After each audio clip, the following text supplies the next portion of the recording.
Moving to a new town in Wyoming does not guarantee your child can walk into the nearest public school on day one. To enter the classroom, families must first clear a specific administrative gate. Wyoming school residency is determined by the legal, physical address of the parent or guardian. This remains the standard for the district, even if the child stays elsewhere during the week. This resident district is the foundation of the state's education system. Districts meticulously verify this location because it accounted for state funding and which agency provides services. For families, the trade-off is simple. You can invest time up front to gather the exact paperwork the district requires, or you risk an immediate denial of enrollment when you arrive to register. Many families are caught off guard by the state's rejection of post office boxes. Districts require a verifiable physical address. A P.O. box is not acceptable proof of residency in Wyoming. When proper documentation is provided, the process moves through a standard path.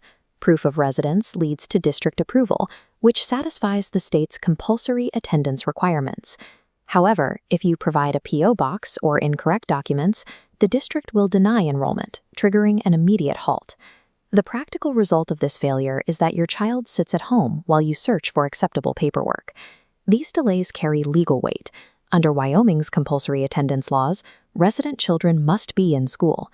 A documentation error does not pause this requirement, meaning enrollment delays can lead to truancy complications.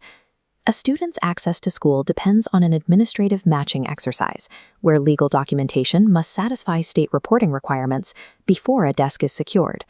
Because every family's living situation is different, Wyoming's documentation requirements shift based on your specific profile. This matrix identifies the 3 variables you need to manage: your living profile, the best documents to submit, and the specific hurdle that could delay your approval. The first group is the standard profile, which includes families who own their homes or have long-term rental agreements. The most effective documents for this group are a physical lease, a property deed, or 2 separate utility bills from different providers. The challenge for standard families is precision. A driver's license often isn't enough. School administrators will ensure the name and physical address on your bills match your enrollment application exactly.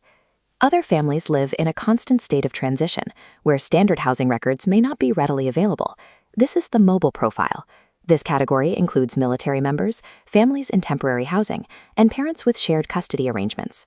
For these families, the best inputs are alternative legal records, such as active duty military assignment orders or official shared custody agreements. To bypass the need for utility bills, families must proactively disclose their specific living situations to administrators and allow for a longer district review process. Volunteering this non-standard documentation early is the most reliable way for mobile families to avoid bureaucratic delays. The final category is the program seeker. For these families, the goal is often a specific educational service rather than a simple geographic placement. This includes students requiring special education through an IEP, those seeking virtual education, or families applying for boundary waivers to attend schools outside their zone. The paperwork for a boundary waiver is complex. You must provide proof of residency in your home district while simultaneously submitting an application to your target district. Even if you successfully prove residency, the target district is not required to accept the student if they lack the space or the specific program you are looking for. While residency connects a student to a district, state law provides several specific conditions where a district can still limit enrollment at a particular school. Schools have the legal right to decline a resident student if they lack sufficient physical capacity at that student's grade level. Furthermore, districts are not legally required to create new specialized programs they do not already offer, even for a student who has verified their residency. A student's disciplinary status also creates a limit. Students who are currently suspended or expelled face enrollment barriers regardless of where they live.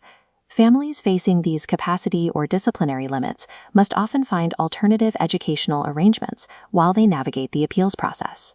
Proving you're a Wyoming resident secures a seat within the district, but it doesn't guarantee a seat in a specific building or a specialized program. To avoid these administrative hurdles, families should follow a specific protocol to ensure a frictionless enrollment.